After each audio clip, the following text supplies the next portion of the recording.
घर में हम देखते हैं बच्चे भी ऐसे मम्मी अब दोबारा नहीं होगा, या फिर बड़े भी ये कहते हैं थक गए यार, रोज रोज ये चीज नहीं होगी। लेकिन आपने देखा छोटे छोटे जो परिंदे रहते हैं, बर्ड छोटे छोटे आसमान में उड़ते इतना सा है, मैं कई बार देखती हूँ उड़ रहे हैं, इतनी तेज आंधी आ रही है, हमको भाग के घर जाना है यार, मिट्टी लग जाएगी, हमें बरसात चाहिए, धूप लगी है, हमें छाता चाहिए। लेकिन ये लोग ऐसा नहीं करते, रोज जाते हैं उतनी एनर्जी के साथ में, सिर्फ अपने दो छोटे छोटे हल्के हल्के पंखों से उड़ते हैं। तो वो हमारी हिम्मत जो है वो कैसे बढ़ाते हैं, आप उस बारे में सुनिए। तू कितना नादान है, एक नन्ही सी जान है, तेरा हौसला ही तेरी पहचान है, तेरे पंखों में तेरी जान है, इन पंखों को लेकर तू पूरी दुनिया में घूम रहा। आपने देखे है तो छोटा सा, आपने देखे माइग्रेटरी बर्ड कहाँ बांग्लादेश से हमारे सरिस्का रणथंभौर तक पहुंच जाते हैं, और हम जो है 4 कदम थोड़ा सा स्ट्रगल नहीं करना चाहते। अब आगे आप सुनिए। और मुझे देख, मैं 2 पैरों पर भी अपनी उम्मीद को छोड़ रहा हूँ। भगवान ने सबसे सुंदर सृजन बनाया इंसान, हमें हिम्मत नहीं है। मैं 2 पैरों से भी अपनी हिम्मत को छोड़ रहा, तू लेकर के जान हथेली पर इस तूफान को चीर रहा, लेकर के मजबूत इरादा इस आने को भी भूल रहा। ना तूने घबराना सीखा, ना ही अपनी हिम्मत को तोड़ी है। ऐ मेरे नादान परिंदे, तूने खूब हिम्मत जोड़ी है।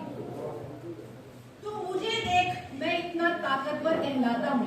हम इंसान तो सबसे टैलेंटेड और स्ट्रॉन्ग पर्सन की कैटेगरी में ही आते हैं। तो तू मुझे देख, मैं इतना ताकतवर कहलाता हूँ, भगवान का बनाया हुआ अनमोल सृजन कहलाता हूँ। तू मेरी ताकत और हिम्मत इस आंधी से रोज टूटती है, और कुछ कर गुजरने की चाहत इस तूफान को देखकर ही टूटती है।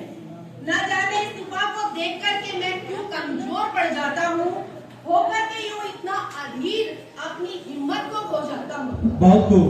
ऐ मेरे नादान परिंदे, क्यों मैं तेरी बराबरी नहीं कर पाता। काश तू जैसी हिम्मत मुझे मिल जाती, जीवन सुधर जाता मेरा, और मेरे पंखों को भी नई उड़ान मिल जाती। तो ये तो थी इस बर्ड की हमसे कंपैरिजन। अब हमें कुछ हिम्मत मिली है, बंदूक मिली है, गोली मिली है, सब कुछ मिली है। अब हम लोग क्या कर रहे हैं और हमें देखकर भगवान को क्या फील होता है, आप वो सुनो। एक दिन बैठ करके सोचा, मैंने बैठ करके सोचा कि भगवान ने इंसान को क्यों बनाया।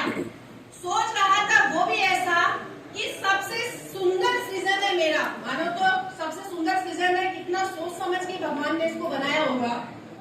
अच्छे कर्म करेगा और मेरा नाम रोशन करेगा। पहले तो यही था, अगर हम सतयुग और त्रेता युग की बात करें कि कुछ अच्छा करेगा, भले कर्म करेगा, इंसानियत के लिए कुछ काम करेगा, तो ये उस पर है।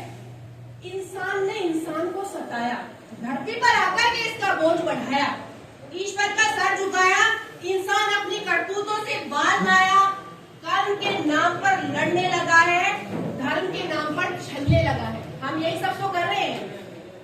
तो आगे सुनिए। भले बुरे का फर्क है बुला, हाय रे इंसान, तूने रावण का सर भी लजाया, तू तो रावण से भी बड़ा रावण कहलाया।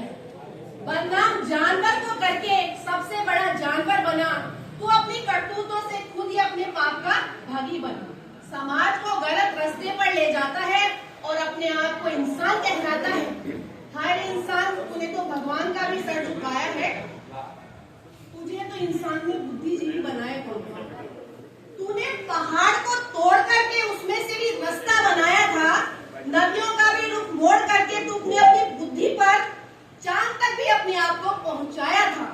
लेकिन अपनी सारी हदें भूल करके तू कर बैठा गुनाह, इंसानियत की सारी उम्मीद तोड़ करके सारी इंसानियत को कर बैठा फना। धीरे धीरे तू अपने सरहदें बढ़ाने लगा है। हम क्या कर रहे हैं, हम अपनी सरहदें तो बढ़ा रहे हैं, हम अतिक्रमण कर लेते हैं, हर चीज में अपना हिस्सा ले लेते हैं, थोड़ा सा बढ़ा ले, 1 इंच बढ़ा ले। तो क्या है कि धीरे धीरे तूने अपनी सरहदों को बढ़ाने लगा है, इंसान पर को काट करके अपने लिए रास्ता बनाने लगा है, बंदूक की गोली और चाकू की नोक पर काम कर रहा है।